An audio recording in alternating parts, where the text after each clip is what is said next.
Alright, second stop natin for tonight. Punta tayo kay Kuya Osting. Parang nakita ko na nga siya doon sa may bungad eh.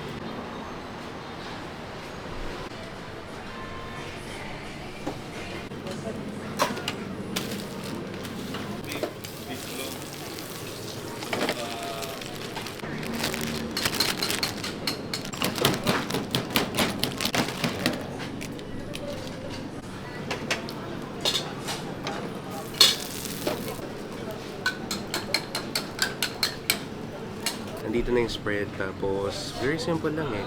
Matutusin mo ano, as in comfort food lang talaga. Pancit canton, instant mommy. Pero, alam mo yun, parang kung lumaki ka lang din na, may like a college kid, mga ganun. O kaya yung mga shifting, dahil kasi harap ng hospital, di ba, yung mga nag-duty. Mga ganito yung mga bumubuhay sa mga pantawid shop, pampapusog.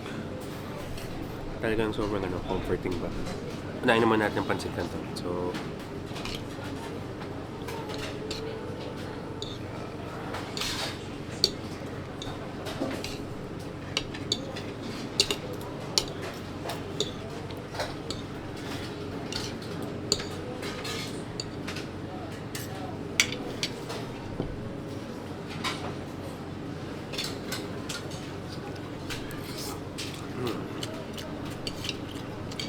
super comforting.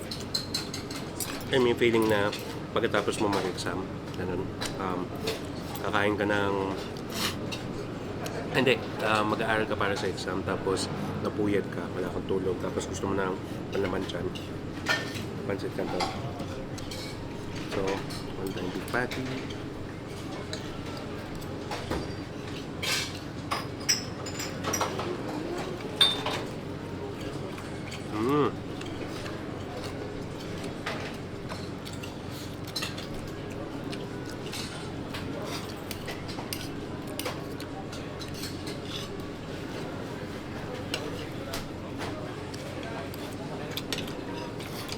Comfort food, man. Lagay tayo ng ketchup dito sa omelette. Ako tayo sa kagat.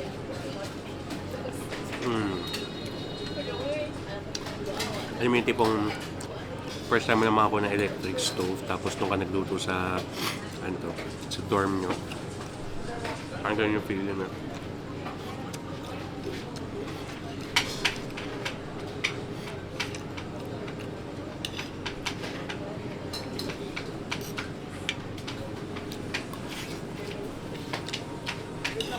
Pabugso-bugso yung mga tao na pumunta dito para kumain sa lugar ng kusina ng Kuya Osting. Pero, ang galing eh, ang galing. At saka natutuwa pa ako dito dahil kasi if you watch yung picture niya sa KMJS, ma-inspire ka kung bakit. Sige na sir, sige na, no problem. Ano to? Ma-inspire ka dun sa... Ay, yun yun sir, meron pa ako dito. You'll be inspired kasi dun sa story niya na parang hindi siya pwede mapagod kahit na ang dami mga kailangan orders na lumabas. Kaya kasi amin to provide yung mga binubuhay. So nakikita mo din yung, sige sir, yung motivation niya. That I respect. Honest to goodness na pagtatrabaho eh. And my only wish is lumaki pa yung lumago pa yung business, lumakas pa. Yun naman yung pinahangad natin para sa lahat ng mga taong trying to make an honest day's living. At para sa akin, dahil ganun yung backstory, sobrang inspiring, sobrang comforting ng pagkain, I give this a panalo. Paano? Busin ko naman ito. Balikan ko kayo mamaya.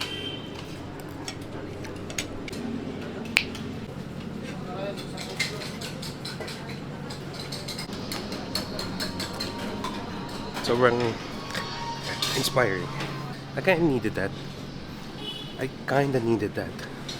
Sige, as promised, maglalagay naman ako ng sticker. Book tayo ng Grab, tayo ay babalik muna sa accommodation.